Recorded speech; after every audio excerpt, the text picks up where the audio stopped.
Estamos de vuelta y como decía, hoy tenemos un programa más largo, más profundo, con mucha más chicha dentro, y dentro de ese programa tenemos que hablar de las actas de la FED, que hoy han salido esas minutas de la FED, del Banco Central Europeo, no de la FED, y que tenemos un grandísimo invitado para comentarlos. Tenemos a nada más y nada menos que Jon Aldecoa, investigador del mercado monetario. Jon, buenas tardes.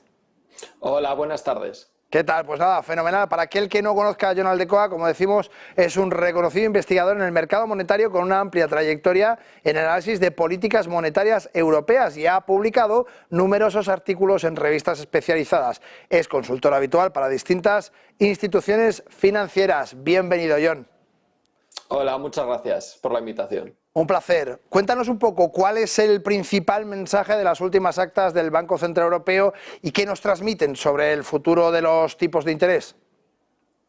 Bueno, básicamente lo que ve el Banco Central Europeo, el Consejo de Gobierno, es que la inflación se está reduciendo poco a poco y esperan que para finales del próximo año ya la inflación se haya situado en el objetivo que ellos esperan del 2%. Pudiendo bajar un poco más en 2026, pero en principio hasta mediados finales de 2025, la inflación seguiría un poco por encima del objetivo del 2%. Lo que sí que hemos visto, Jon, es un poco esa posición muy dura por parte del Banco Central Europeo, en la que no van a cejar en el empeño de llegar hasta ese 2% y no se van a conformar, decía Christine Lagarde desde Sintra estos últimos días, que no se iban a conformar con un 2,5, con un 2,3, que es su objetivo, iba a ser definitivamente ese 2% y no iba a haber manera de que relajasen esa idea. No, hombre, al final el mayor activo de un banco central es la confianza de aquellos que poseen su moneda. Entonces, si todo el mundo, ya no solo la economía real, nosotros los usuarios, sino también las instituciones financieras, esperan y confían en que el Banco Central Europeo logre ese objetivo del 2% en un corto o mediano plazo, ellos no van a cejar en el intento de que eso llegue a ser así durante los próximos años. Dime un poco qué factores consideras que están influyendo más en las decisiones actuales del BCE. Bueno, ellos ven lo primero una economía que está poco a poco creciendo, aunque también ven presiones salariales, los salarios han aumentado, aunque creen que esos aumentos van a ir cada vez disminuyendo. También hablan especialmente de tensiones geopolíticas que pueden ser determinantes en el futuro de la inflación, pero por lo menos con los datos que ellos tienen y con una política monetaria restrictiva, que es la que están llevando a cabo, creen y confían en que la inflación vaya reduciéndose hasta ese objetivo. Dime un poco, ¿qué diferencias observas tú hoy que tenemos el día justamente del Reino Unido, de esas elecciones que están rulando exactamente? ¿Qué diferencias ves entre el Banco Central del Reino Unido y el Banco Central Europeo? Bueno, en la política monetaria de los dos bancos centrales es bastante diferente. Por ejemplo, el Banco Central Europeo durante la pandemia, una de las medidas que tomó para inyectar esa liquidez fue los préstamos TLTRO y de hecho ha sido el Banco Central que más ha reducido su balance durante estos últimos meses, gracias a que esos préstamos han vencido y han forzado a que venciesen antes de tiempo y aumentando o empeorando las condiciones con las que podían mantener los bancos comerciales esos préstamos. Entonces, eso junto con las bajadas de tipos de interés que han empezado a comenzar ya y que posiblemente hasta finales de año comentan que puedan darse algunas más, están tratando de reducir la inflación a un buen ritmo. Dime un poco, Jon, ¿qué papel juegan las presiones inflacionarias dentro de las decisiones del Banco Central Europeo? Porque hemos visto que la Unión Europea se está comportando en distintos países con ligeros repuntes dentro de esa inflación que parecía ya un poquito más controlada y, sin embargo, de repente estamos viendo subidas importantes, ¿no?, dentro de la Unión Europea en distintos países. ¿Cómo se lo está tomando el Banco Central Europeo? ¿Cuáles son las ideas que tiene respecto a esto? Bueno, ellos al final a lo que le dan importancia es a la inflación general de la zona euro. Luego, que al final aglutina todas las inflaciones de los diferentes países. Pero luego ya casos particulares de países son problema, por así decirlo, de los gobiernos de cada zona.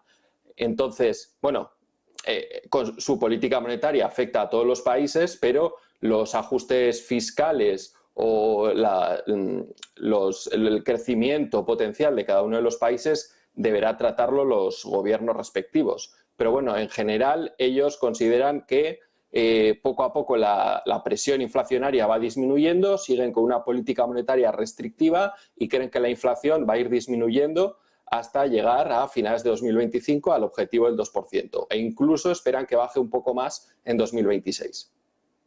Y evidentemente, como muy bien has explicado, cada país debe tomar las decisiones que sean necesarias para aplacar un poco esa inflación, pero evidentemente hay un organismo supranacional, que en este caso es el Banco Central Europeo, y que vigila un poco el comportamiento de todos esos países.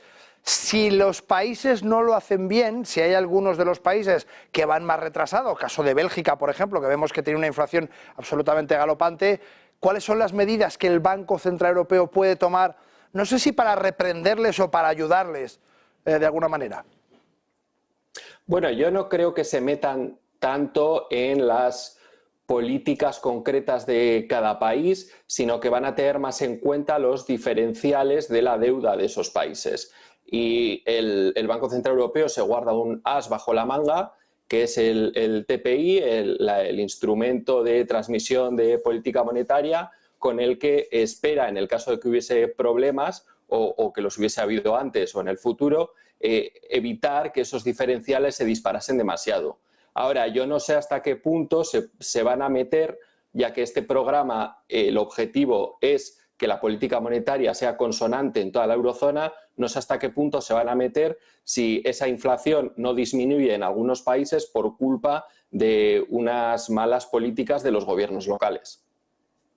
Pues efectivamente hay que ver un poco cómo funciona todas esas situaciones.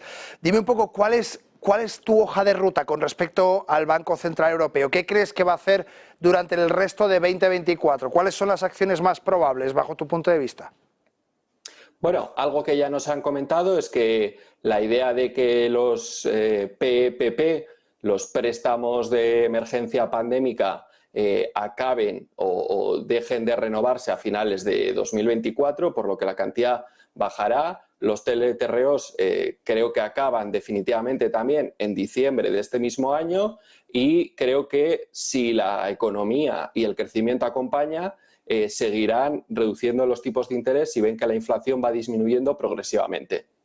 De hecho, esta última bajada de 25 puntos básicos hablan de que les permite también jugar en el sentido de que si la inflación no disminuye lo que ellos consideran, sino que repunta, les permite también jugar a bajar tipos de interés, mantenerlos o poderlos subir en el futuro. Entonces, escogen la opción que más posibilidades les deja a futuro.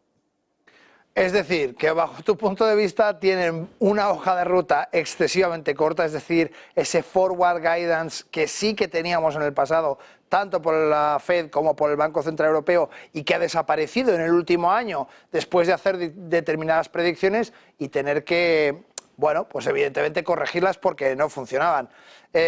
¿A tu juicio ese forward guidance es una de las asignaturas pendientes por parte del Banco Central Europeo o no?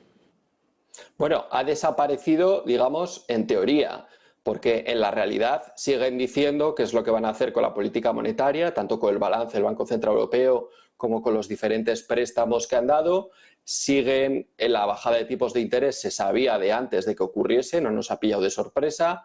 Ya nos han avisado que en septiembre los tipos de interés, la diferencia que hay entre los tres tipos de interés que marca el Banco Central Europeo va a cambiar, que van a tratar de pasar en vez de estar marcado el balance del Banco Central Europeo por la oferta, sino lo van a cambiar por la demanda, y para eso cambian esta relación que hay entre estos tres tipos de interés. Entonces, el forward guidance ha desaparecido a nivel teórico, pero nos siguen diciendo poco a poco qué es lo que pretenden hacer o cómo ven las cosas, básicamente para evitar sorpresas dentro del mercado.